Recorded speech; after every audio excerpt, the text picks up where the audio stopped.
인도네시아 자카르타 공항. 잔등이라는 주납기를 이용해 천에 그림을 그리는 작업. 이 여성은 지금 인도네시아 전통의 바틱 염색을 하고 있다. 고대로부터 내려온 바틱 염색은 염색을 하는 방법에서는 예나 지금이나 크게 변한 게 없다. 하지만 바틱 공방은 빼놓을 수 없는 인도네시아의 관광 코스 중 하나가 됐다.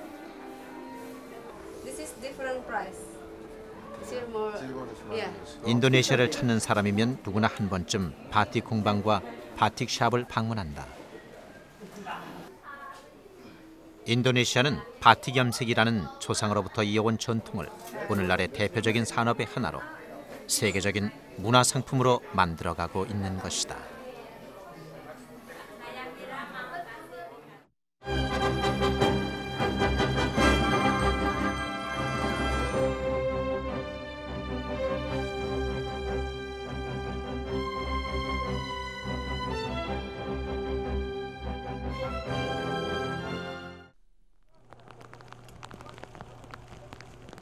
유난히 장마가 기승을 부렸던 지난 여름.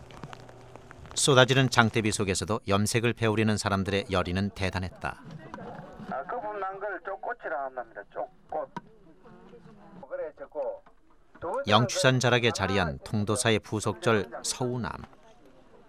서우남은 10여 년 넘게 천연 염색을 연구해오고 있는 성파 스님이 주지로 있는 절이다. 재물 투입. 자, 이 상태로 갖고. 이번 워크숍의 하이라이트는 단연 쪽염색 강좌. 진행을 맡고 있는 이는 성파 스님에게 쪽물 비법을 전수받은 대한 스님이다.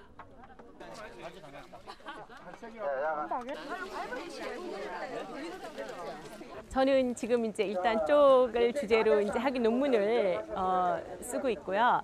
그리고 저는 개인적으로 여름에는 지금 이 쪽염한 그 삼배 이불을 덮고 있는데 모르겠어요. 이게 제 그냥 느낌인지 모르겠지만 실제로 저는 그거 덮고 나서 별로 모기에 뜯겨본 적이 없는 것 같아요. 제가 학교에서 야생초목 연구반이라는 클럽 활동을 운영하고 있는데 풀과 나무에서 이렇게 물이 든다는 거, 그리고 예전에 우리 근대 문명이 오기 전에 우리 전통적인 방식은 이렇게 풀과 나무를 이용해서 물을 들였다는 것, 그것을 학생들에게 가르쳐주고 싶고.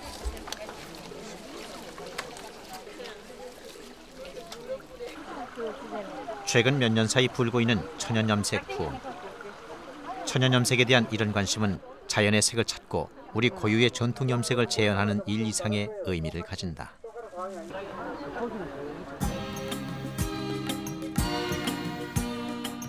패션 디자인의 기본은 소재와 색깔. 아름다운 색으로 염료를 만드는 노력은 인류 역사와 함께 먼 옛날부터 시도돼 왔다. 기원전 3000년 전 페루에서 발굴된 천은 전혀 색이 바래지 않았다.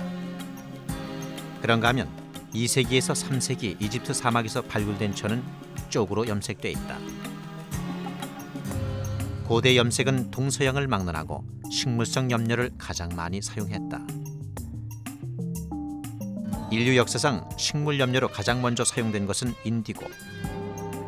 어원적으로 라틴어의 인디컴에서 유래된 이 말은 인도로부터 수입된 쪽 염료를 지칭하는 말이다. 특히 푸른색의 이 염료는 인도, 일본, 한국을 비롯한 아시아를 중심으로 발달해 왔으며 만드는 공정이 까다로워 옛부터 귀하게 여겨져 왔다.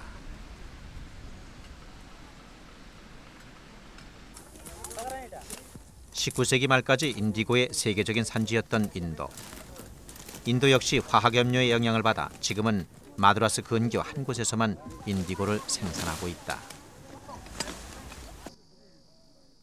인디고를 만드는 방법은 베어낸 쪽을 커다란 탱크에 담아 뜨거운 태양열에서 발효시키는 것으로 시작된다.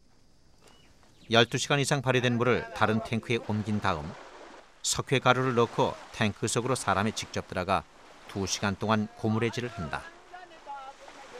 고무래질이 끝나면 그대로 4일 동안 방치해 두었다가 윗물을 빼내는데 흙탕물처럼 침전된 물을 다시 가마에 넣고 농축시킨다. 마지막으로 농축된 물을 목면으로 여과해 이틀 후 수분을 짜내면 젤 상태의 인디고 염료가 만들어지는 것이다.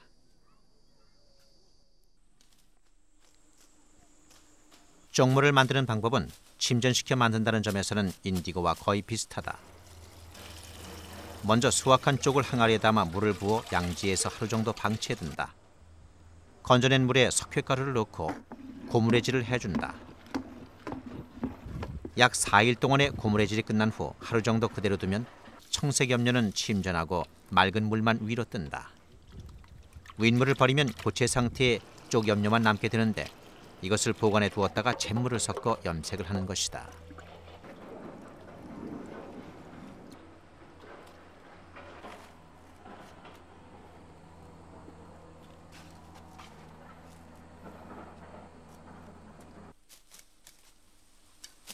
인도와 한국이 염료를 젤처럼 만드는 침전법을 이용하는 반면 일본은 퇴비처럼 만드는 스쿠모염, 즉 발효법을 이용해 염료를 만든다. 이 방식은 우선 채취한 쪽을 음지에서 말린 후 말린 쪽잎을 따뜻한 방에서 썩힌다. 물을 뿌려가며 약 100일간 썩히는데 이렇게 썩힌 쪽을 우리나라와 같이 잿물을 섞어 염색하는 것이다. 지난 100년은 염료혁명의 시대였다. 19세기 퍼킨스의 화학염료 발견 이후 천연염료는 전 세계적으로 급격한 사양길로 접어든다. 우리나라도 일제 말기에 들어온 값싼 화학염료에 밀려 전통적으로 내려오던 천연염료는 자취를 감추고 마는데 그렇게 명맥이 끊긴 천연염색에 새로운 관심을 불어넣은 이는 현재 성신여대 미대 교수로 있는 박복규 씨다. 77년 최초로 쪽염색에 관한 논문을 발표했던 것이다. 물들여 본 사람이 있다. 그럼 그 사람 집에 가서 실제로 해보기도 하고 그 사람을 찾아보기도 하고. 그런데 어떤 사람은 자기 옆집에서 했다. 자기는 많이 보았기 때문에 나는 할 것을 생각했는데 실제로는 잘 되지 않는다.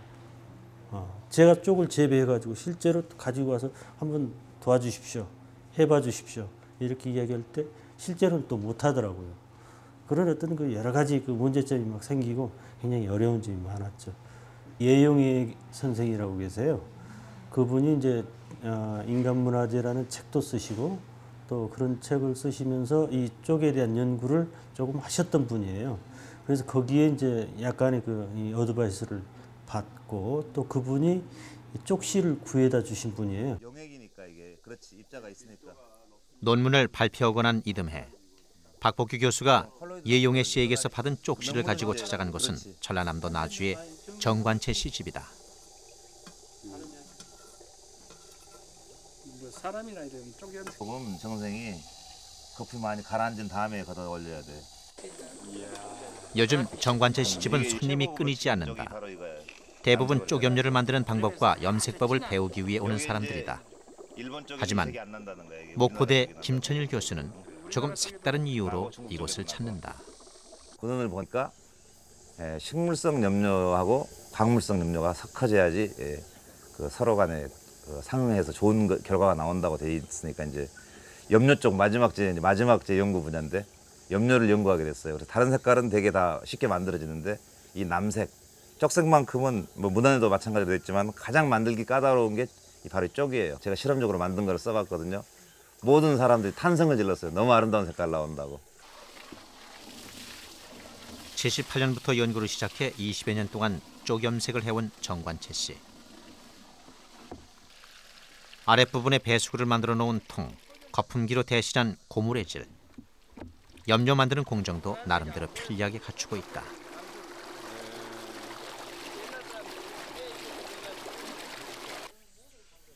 대대로 나주 땅에 뿌리를 내리고 살아온 정관채 씨.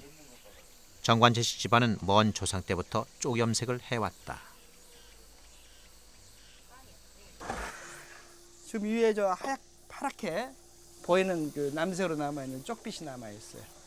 지금부터 한 7, 80년 전에 우리 할아버지 할머니들이 했던 그 색, 바로 그 색이에요. 그래서 지금 이 항아리를 쓰지 않는 이유도 그 옛날 짓을 지금 보존하기 위해서. 네.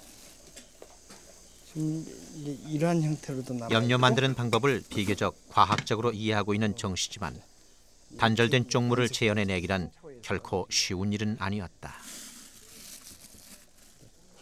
마치 뭐 쪽이라기보다는 흙처럼 생길 수도 있고. 옛날에는 이제 이게 영산포 선착장에서 젖조정인데 이게 계량 컵이었어요. 이걸로 하나에 쌀 한 감하고 바꿨던 거예요. 나주는 일제시대 말까지만 해도 전국에서 가장 많은 쪽염료가 거래됐던 곳. 영산강의 범람으로 홍수 피해가 잦았던 나주 지역 사람들은 대체 작물로 쪽을 재배해왔다. 나주에서 쪽 염색을 하고 있는 또 한 사람이 있다. 나주시 문평면 북평리 윤병훈 할아버지. 윤병훈 할아버지도 조상대대로 나주 지역에서 쪽 염색을 해왔다. 현재 윤 할아버지가 재배하고 있는 쪽밭은 약 400평 정도. 그동안 우여곡절도 많았다.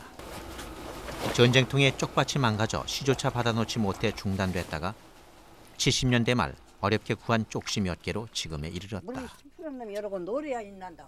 그다 내가 적어봤으면 이제 이거 가져가는 사람들이 한 번은 낡은 방명록이 말해주듯 윤 할아버지는 쪽 염색에 관심이 있는 사람들 사이에선 이미 유명 인사다. 그만큼 윤 할아버지가 쪽에 대해 갖는 애착과 믿음이 각별한 때문이기도 하다. 그래서 그렇다고 일부러 여기 왔어. 그래서 자기가 두 번을 가져갔어. 그러니까 그런 사람들이 이렇게 말을 한 게 이제 뭐 어디가 낫고 어디가 난다 그러지. 뭘부터 낳는 건가 무엇인가 멋이면서.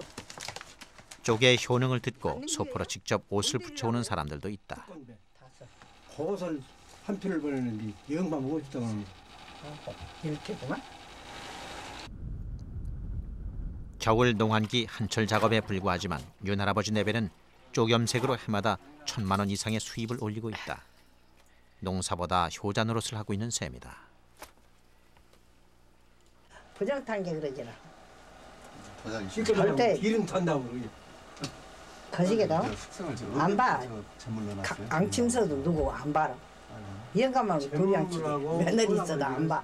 그것이 여간 사물치가 60대 노인들은 괜찮은데 안 노인은 정도 있는 사람 젊은 사람 안 봐라. 보면 안 보고 얘기 난 사람도 안 보고 저 사물치라 죽은 뒤도 초상친 뒤도 안 봐라. 신기한 일이에요. 만드는 공정 자체도 복잡할 뿐 아니라 정확한 pH 농도를 맞추는 것 또한 여간 까다롭지 않은 쪽물. 이 때문에 옛 염장인들에게는 지켜져야 할 금기도 많았다. 특별한 기술 따위는 없다. 윤 할아버지가 쪽물을 빚는 방법은 단 한 가지. 오랜 경험을 통해 얻은 감이다. 똑같아 넣어요. 한 주먹 더 넣어요. 그래서 또 다시 쪄야죠. 그래서 가랑을 위해서 이걸 하는 것이에요.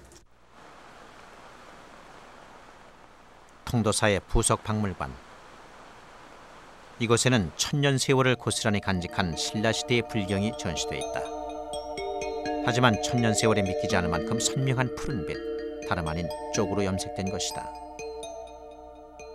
서우남 성파스님은 바로 이 불경과의 인연으로 쪽에 처음 관심을 갖게 됐다.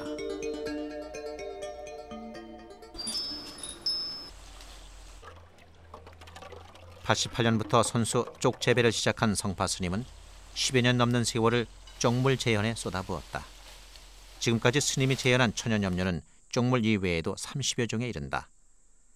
성파스님은 이것들을 일반에 보급하는 일을 꾸준히 해오고 있다. 과거 우리 조상들이 사용했던 염료식물은 과연 몇 종이나 될까? 우리나라 문헌상에 나타난 염색 재료로 사용했던 식물은 50여 종이다. 그런데 색채의 이름은 이보다 배가 많은 100여 가지.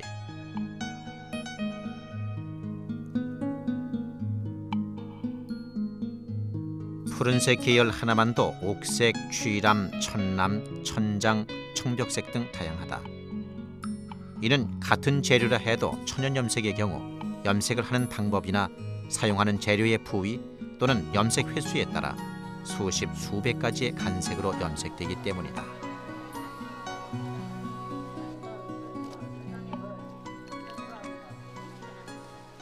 북나무에 기생하는 오배자 면충의 벌레집을 재료로 하는 오배자 염색. 한약재로 더 많이 알려진 오배자는 염색을 했을 때 짙은 자색을 띈다. 오배자 이외에도 문헌에 나와 있는 자색을 낼 수 있는 염제는 소목, 동백, 포도, 자초 등이 있는데 특히 자초로 염색한 자색은 고려시대 천하제일로 여겼을 만큼 그 빛깔이 뛰어났다고 전한다. 계림지에 벌써 문헌에 나와 있거든요. 그래서 거기는 고려의 자초는 너무나 묘하다. 색사도 너무 아름답고 그다음에 뿌리도 목단 뿌리만큼 굉장히 굵고 좋다. 그래서 그거를 찧어가지고 그 액으로 염색을 해보면은 자기 나라 것보다 훨씬 선명하고 아름답다. 이렇게 기록이 돼 있거든요. 자색과 관련된 또 하나 흥미로운 사실이 있다. 삼국사기 흥덕왕 복식금제에 기록된 멸자라는 색의 존재다.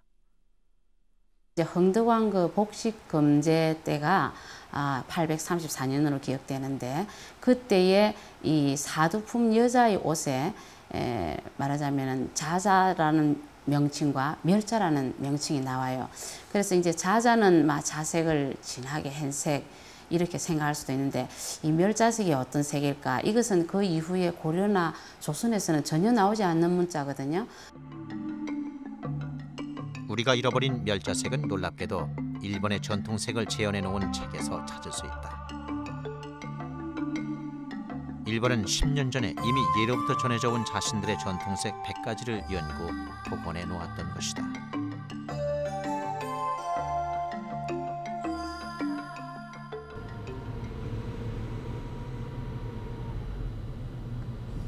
교토는 일본의 전통이 그대로 살아있는 도시다.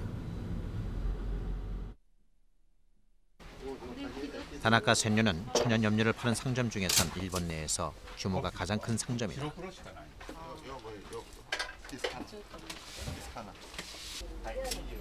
주인 다나카 씨는 자연염을 하던 8대째 손자로부터 260년을 이어온 노하우로 이 상점을 운영해오고 있다.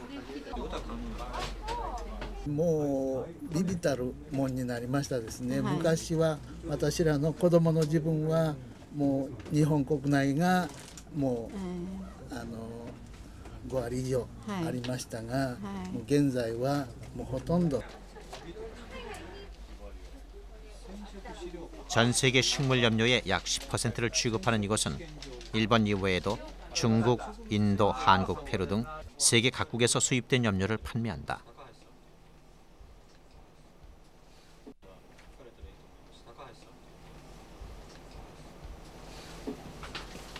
쪽분말 500g에 16,000엔, 우리 돈으로 16만 원 정도, 꽤 비싼 편이다.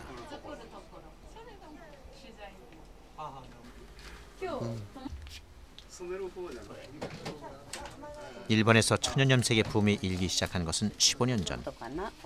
일본 역시 2차 대전 후 유입된 화학 섬유 제품에 밀려 천연염색은 사양화기를 걸었고 몇몇 장인들에 의해 겨우 명맥만 유지돼 왔었다.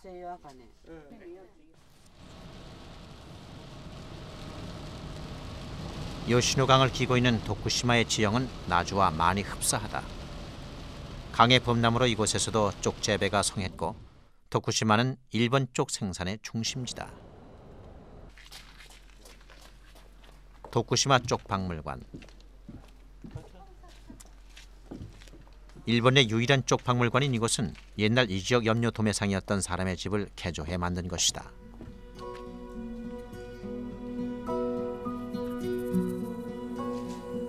박물관 내부에는 염료를 만드는 과정에서부터 염색하는 과정까지를 한눈에 볼 수 있도록 재현해 놓았다.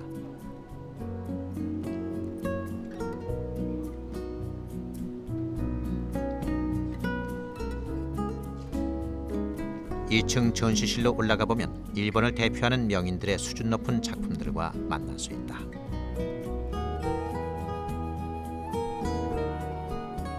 한 해 이곳을 찾는 관광객 수는 8만 명.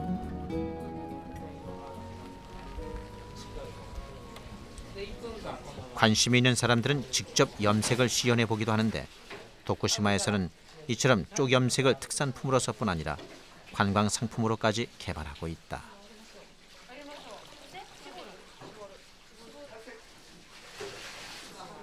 처음에色染めっていうなんかしたんですけど、ちょっと感動ですね。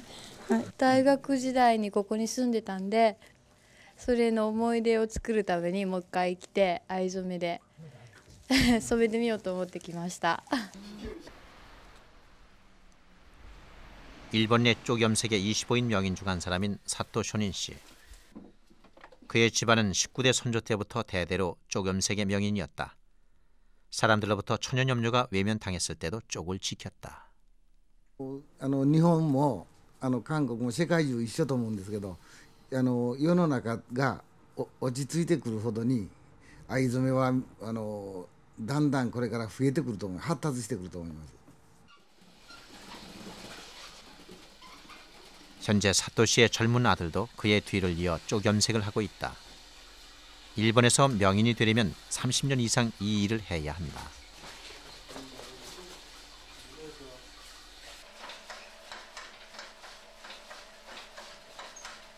천연 염색을 하는 데 있어 일본과 한국의 가장 큰 차이는 모든 과정이 분업화되어 있다는 점이다. 염색 분야의 명인인 나카니시 요코 씨. 나카니시 씨가 운영하는 이 공장은 일하는 사람이라고 해야 나카니시 씨를 포함해 고작 4명에 불과하다. 규모로 보면 간의 수공업 정도지만 염색 공정을 비교적 기계화했다는 점이 눈여겨볼 만하다. 수세 작업도 대부분 기계로 이루어지기 때문에 그다지 힘들이지 않고 혼자 해낼 수 있다. 이 공장에는 단순한 염색뿐 아니라 갖가지 무늬를 내는 시설도 갖춰놓고 있다. 일본인들은 우리와는 달리 무늬염을 좋아한다.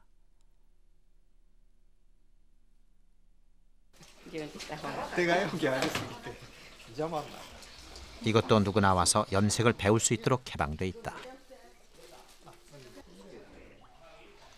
도쿠시마에는 이런 곳이 많아 다른 지역에서 일부러 찾아오기도 한다.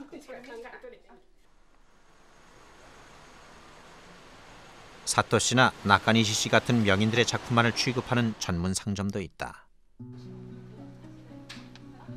전통 일본식 가옥을 그대로 살린 모습이 아주 인상적인 이 상점은 10평 안팎의 작은 공간에 갖가지 쪽염색 제품들을 진열해 놓고 있다.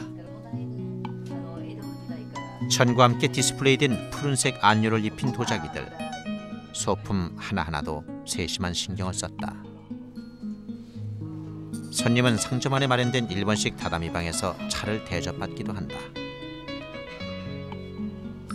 방 안쪽에는 쪽으로 염색된 기모노가 진열돼 있다.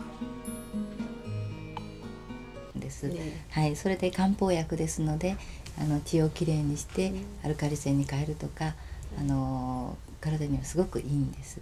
で、この濡れ柿の 오차와 과자 모두 쪽이 재료가 된 것들이다. 일본인들은 쪽이 들어간 오차가 혈액순환에 좋고 체질을 알칼리성으로 바꿔준다고 해서 즐겨 마신다고 한다. 일본은 이미 세계 시장에 재패니스 블루라는 하나의 문화상품을 인식시킨 지 오래다. 전통 공예의 범주를 넘어 고유의 문화를 담은 고부가가치 상품 개발에 주력하고 있는 것이다. 단순히 물건만을 파는 것에서 그치지 않고 자신들의 문화까지 함께 파는 일본인.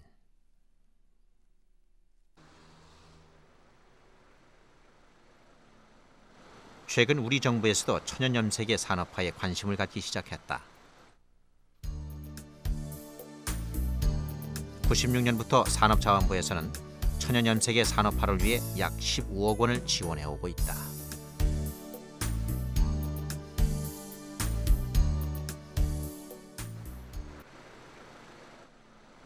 또한 산업자원부 산하 기술표준원에서는 대학과 장인들까지 포함시킨 컨소시엄 형태의 프로젝트를 현재 진행 중이다.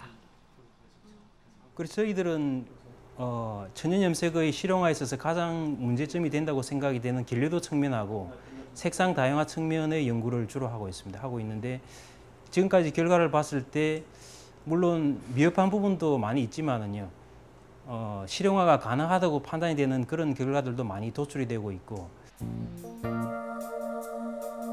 천연염색 컬러의 다양성을 규명하는 이들 연구는 천연염색으로 기존의 모든 컬러를 내는 것과 화학염료로는 만들어지지 않는 천연염료만의 컬러를 찾는 부분까지를 포함시킨다. 그리고 최종적으로 규명된 컬러를 표준화해 산업화하는 거다.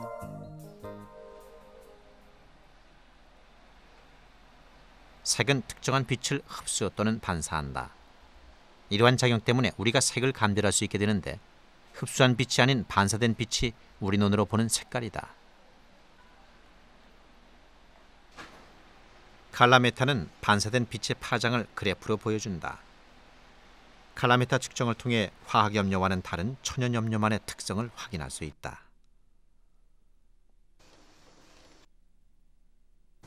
천연염색을 떼는 그런 염료는 생체 내에서 합성되는 여러 가지 단계를 거쳐서 형성되기 때문에 우리가 그 염료를 추출하는 단계에서 여러 가지 복합적인 물질이 포함될 수가 있고요.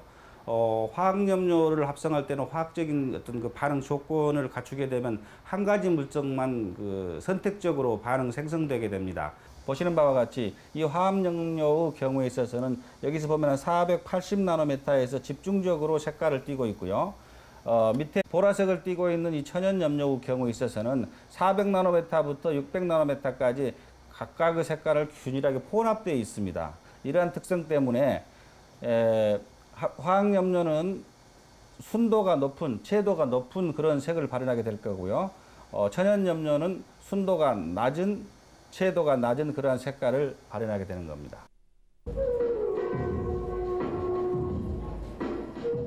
전혀 다른 색끼리 혼합되어 있는 화학색과는 달리 천연염료는 동일한 계열의 색들이 합해져 있다는 얘기다. 쉽게 말해 화학색에서의 초록색은 파란색과 노란색처럼 전혀 다른 색이 만나 만들어진다. 하지만 천연염색의 초록색은 채도와 명도가 다른 무수히 많은 초록색 계열들이 모여서 이루어진 것으로 보면 된다. 이것이 천연염색의 첫 번째 장점이다. 천연염색의 색이 차분하고 깊이가 있으며 감성적으로 편안한 느낌을 주는 것도 이 때문이다. 화학염료는 왜 금방 실증이 나잖아요. 옷을 입었을 때는 더군다나 더 그렇고. 근데 천연염색을 해서 옷을 입었을 때는 이 천으로 볼 때하고 또 틀려요. 뭔가 어디가 자연스럽게 보이면서 뭐 고향 같은 뭐 그런 생각도 나면서 뭐 형제를 만났을 때 그 느낌 뭐 이런 생각들이 많이 나더라고요, 제가. 근데 유럽에서 제가 많이 지금 8년째 활동을 하고 있는데요. 그 사람들은 뭐 이런 거 한번 보여주면 뭐 며칠 잠을 못 자는 거예요. 만지고 몸에 만지고. 물빛 그대로, 하늘빛 그대로, 자연 그대로를 천에 옮기고 나면 마지막 수세 작업이 기다린다. 냇가에 나가 맑은 물에 옛날 선조들은 염색의 마지막 작업을 냇가나 강가에 나가서 했다. 자연의 산물인 천연염료는 공장에서 합성된 화학염료와는 달리 언제든지 다시 자연으로 되돌아갈 수 있다. 천연염색의 두 번째 장점은 바로 이 친환경성이다. 화학염료 중에서 특히 아조개 염료는 발암성 있는 물질이기 때문에 유럽에서도 수입 규제를 하고 있습니다. 염료만 규제한 게 아니라 그 염료로 염색한 직물까지 수입 규제를 하고 있어서 그 대체품을 찾고 있는데 심한 경우는 피부에 자극을 많이 받는 사람들이 있습니다. 알러지 피부인 사람들이. 그래서 어떤 사람들은 순백색에 또 순면 아니면 못 입는 사람들까지 있어요. 그건 아주 특별한 예입니다만 그런 면에 있어서 이 합성 염료가 우리 인체에 미치는 영향이 아주 많거든요. 천연염료의 친환경성은 자원 재활용 측면에서도 찾을 수 있다. 포장 단계에서 버려지는 양파 껍질. 이 양파 껍질들은 천연염색의 좋은 재료가 된다. 양파 껍질에서 추출되는 색은 진한 밤색과 갈색, 베이지색 계열들이다. 문화상품으로 개발할 수가 있습니다.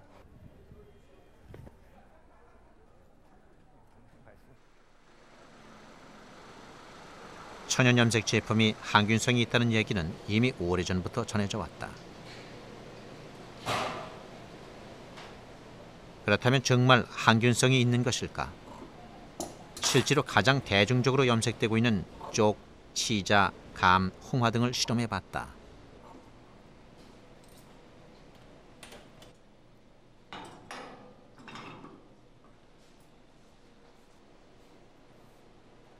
실험 방법은 각 시험포에 균을 접종한 후 접종된 균을 추출해 나타난 균의 분포 상태를 관찰해보는 방식이다. 결과는 우선 아무것도 염색을 하지 않은 백포의 경우 접종 시보다 균수가 더 늘어난 것을 알 수 있었다. 그리고 홍화, 생쪽, 쪽, 치자, 감의 순으로 강한 항균성을 띠는 것으로 나타나는데 삭히지 않은 생쪽은 삭힌 쪽보다 항균성이 현저히 떨어졌다. 쪽은 삭혔을 때에만 항균성을 띈다는 얘기다. 또한 가장 항균성이 강한 것으로 나타난 치자나 감의 경우는 인위적으로 항균 처리된 천과 같은 수준의 항균성을 보였다.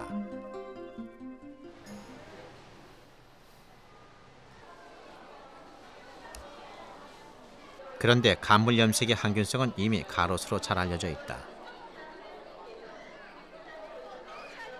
관광객들 틈에서 진한 황토빛을 띠는 가롯을 찾기란 어렵지 않다.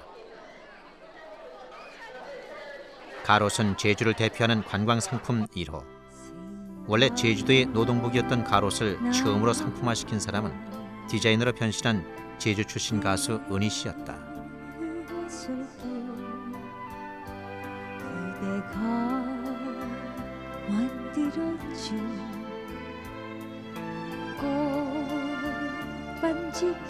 은희 씨는 한국에 밖에 없는 독특한 간물 염색을 블루진처럼 세계적 상품으로 만들겠다는 야무진 포부를 가지고 있다.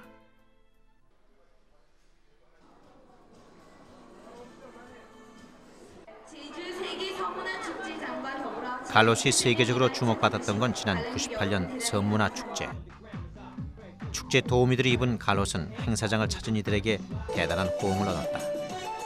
생전 처음 가롯을 본 외국인들도 마찬가지였다. 도우미 옷을 디자인한 사람은 디자이너 양순자 씨.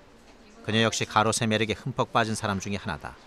날이 가면서 변해져가는 그런 모습들이 너무 중후하고 아름답고, 그러니까 정말에서 그 나무들이 그 고각으로 변해가는 그런 면 때문에 이제 좀 걱정을 하면서도 그게 너무 신비스러워서 이제 96년부터 직접 물들인 천으로 옷을 만들기 시작한 양순자 씨. 96년 첫 해에 8,000가마, 이듬해 다시 5,000가마의 간물을 들이고도 물량이 없어서 못 팔 정도였다.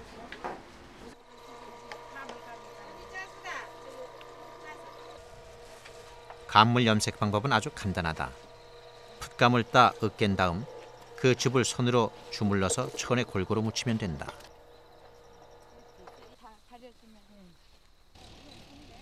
말릴 때는 물만 적셔 여러 번 말린다.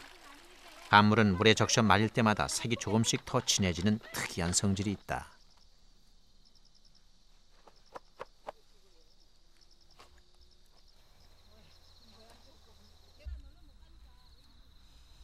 제주도의 너른 목초지가 좋은 건조대 역할을 해준다.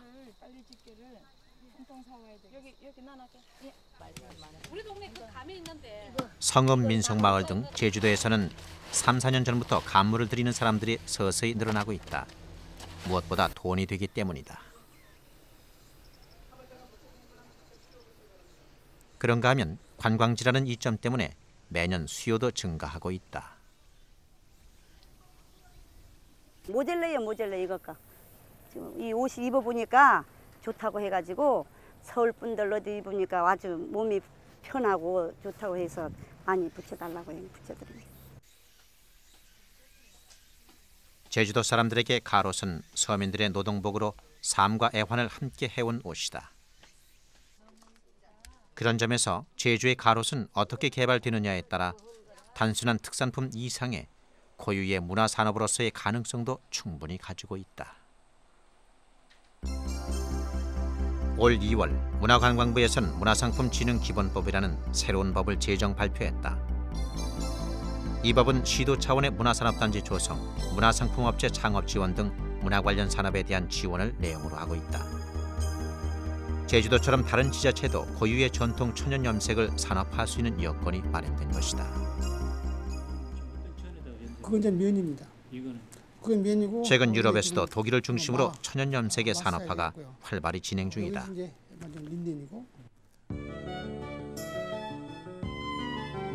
독일의 염료 생산업체인 리브스사는 13가지의 천연색을 표준화해 현재 생산하고 있다.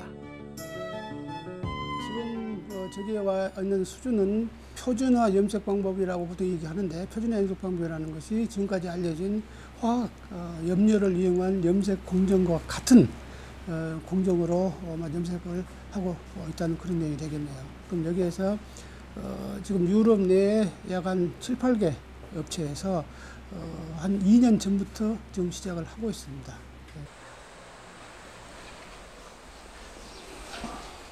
아직 산업화하는 단계까지는 오지 못했지만 우리나라에서도 천연 염색의 표준화 작업은 이미 이루어졌다.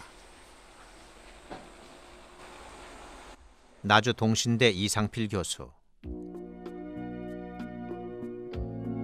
이 교수는 산업화의 기본인 천연색 표준화 작업을 20세 이상 끝마친 상태다.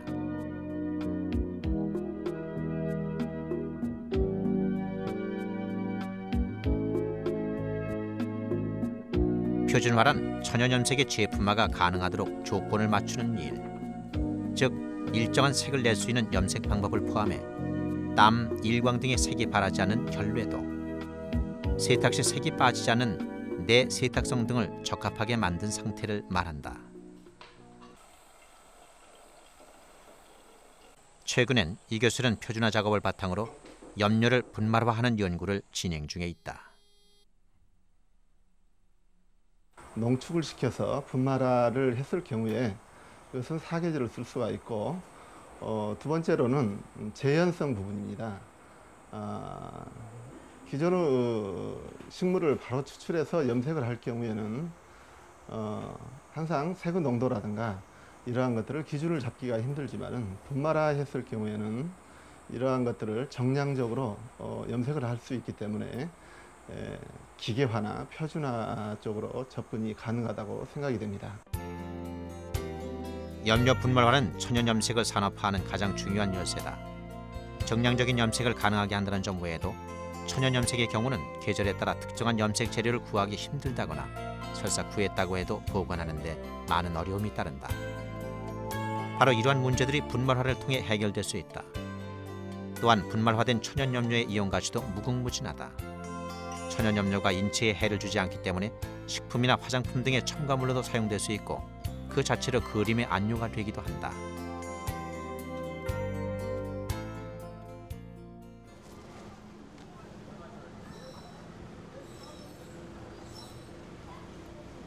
(80년대) 후반부터 일기 시작한 우리 것에 대한 새로운 인식.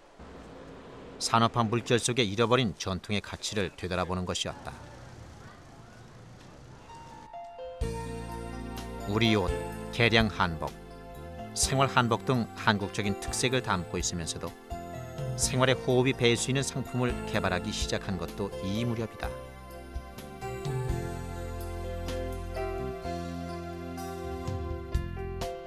이처럼 변화된 토양 위에 천연 염색이 비로소 싹 틔울 수 있었다.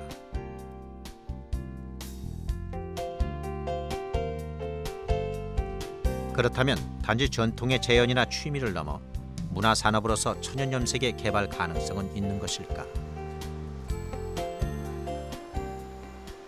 자연 염색을 해서 지금 당장 어떤 이윤을 추구하기는 어려운 상황이에요. 그러니까 미래를 보고 투자를 하는 거죠. 최근 환경오염으로 인한 위기의식은 전 세계적으로 천연 소재에 대한 관심을 불러일으키고 있다. 더불어 천연 염색도 새롭게 조명되고 있는 게 사실이다. 그동안의 천연 염색이 화학연료에 식상한 패션 전문가들만의 전유물에 불과했다면 오염시대를 살아가는 다수의 애용품으로 사랑받을 날도 그리 멀지 않았다.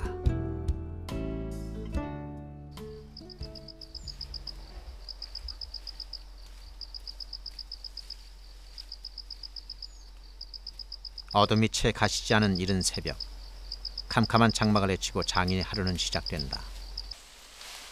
어둠으로부터 색을 깨워내는 작업. 서서히 여명이 가까워오고 있다. 진정한 전통의 계승이란 무엇일까? 단순히 보존하고 재현하는 차원을 넘어 현실적인 가치를 찾을 수 있어야 하지 않을까? 우리의 천연 염색도 전통이란 이름으로 보호, 보존되기보다는 세계인들이 공감하는 문화상품으로 거듭나야 한다.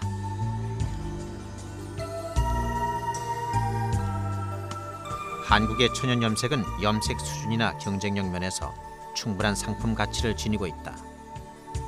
더구나 천연 염색은 가장 한국적인 아름다움과 정서를 드러내주는 우리만의 미의식을 담아내고 있지 않은가.